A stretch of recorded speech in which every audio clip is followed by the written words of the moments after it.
Profetas y Reyes, capítulo 11, sobre el Monte Carmelo, parte 3. Por fin, enronquecidos por sus gritos, con rompas manchadas de sangre por las heridas que se habían infligido, los sacerdotes cayeron presa de la desesperación. Perseverando en su frenesí, empezaron a mezclar con sus súplicas terribles maldiciones para su Dios, el sol, mientras Elías continuaba velando atentamente, porque sabía que si mediante cualquier ardid los sacerdotes hubiesen logrado encender fuego sobre su altar, se le habría desgarrado a él inmediatamente. La tarde seguía avanzando. Los sacerdotes de Baal estaban ya cansados y confusos. Uno sugería una cosa y otro sugería otra, hasta que finalmente cesaron en sus esfuerzos.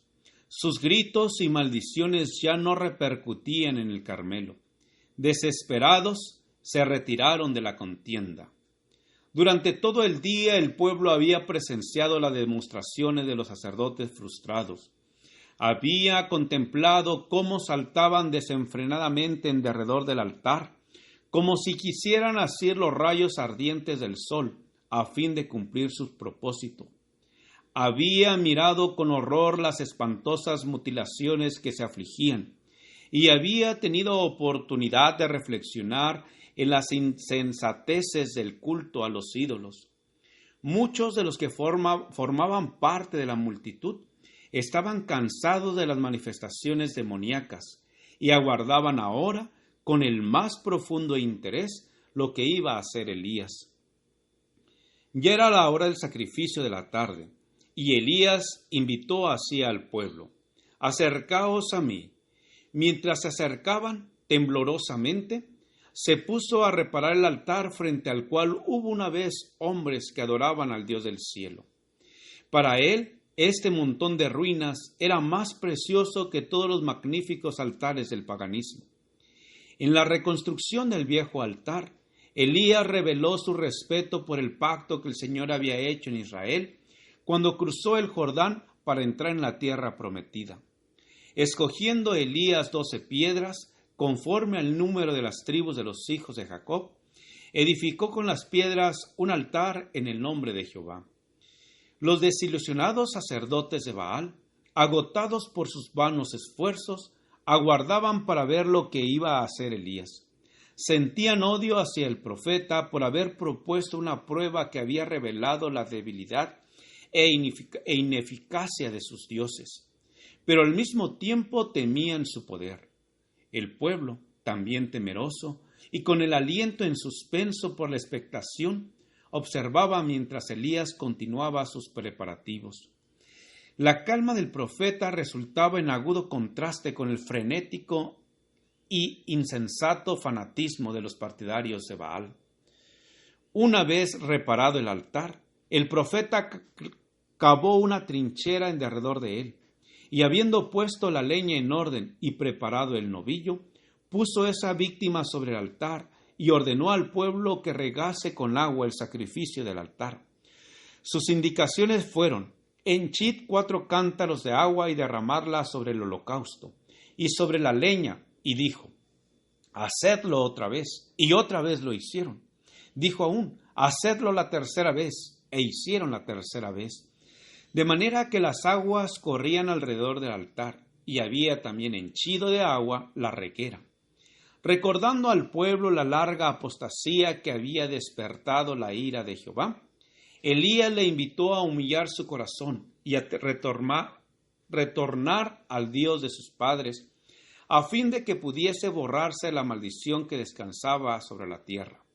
Luego, postrándose reverentemente delante de Dios invisible, elevó las manos hacia el cielo y pronunció una sencilla oración.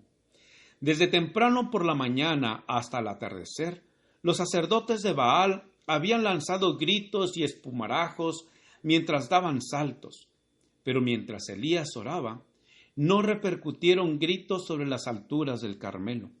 Oró como quien sabía que Jehová estaba allí, presenciando la escena y escuchando sus súplicas.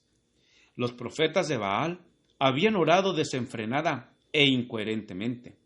Elías rogó con sencillez y fervor a Dios que manifestase su superioridad sobre Baal, a fin de que Israel fuese inducido a regresar hacia él. Dijo el profeta en su súplica: Jehová, Dios de Abraham, Dios de Isaac y de Israel, sea hoy manifiesto que tú eres rey en Israel, y que yo soy tu siervo, y que por mandato tuyo he hecho todas estas cosas. Respóndeme, Jehová, respóndeme, para que conozca este pueblo que tú, oh Jehová, eres el Dios, y que tú volviste atrás el corazón de ellos. Sobre todos los presentes pesaba un silencio opresivo en su solemnidad. Los sacerdotes de Baal temblaban de terror. Conscientes de su culpabilidad, veían llegar una presta retribución. Apenas acabó Elías su oración, bajaron del cielo sobre el altar llamas del fuego, como brillantes relámpagos, y consumieron el sacrificio, evaporaron el agua de la trinchera y devoraron hasta las piedras del altar. El resplandor del fuego iluminó la montaña y deslumbró a la multitud. En los valles que se extendían más abajo, donde muchos observaban, suspensos de ansiedad, los movimientos de los que estaban en la altura, se vio claramente el descenso del fuego, y todos se quedaron asombrados por lo que veían. Era algo semejante a la columna de fuego que al lado del Mar Rojo separó a los hijos de Israel de la hueste egipcia.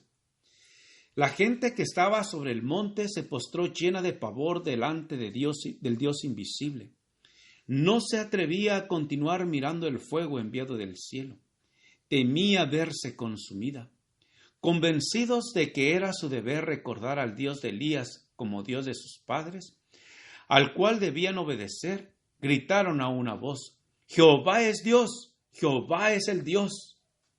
Con sorprendente claridad el clamor resonó por la montaña y repercutió por la llanura. Por fin Israel se despertaba, desengañado y penitente. Por fin el pueblo veía cuánto había deshonrado a Dios. Quedaba plenamente revelado el carácter del culto de Baal, en contraste con el culto racional exigido por el Dios verdadero.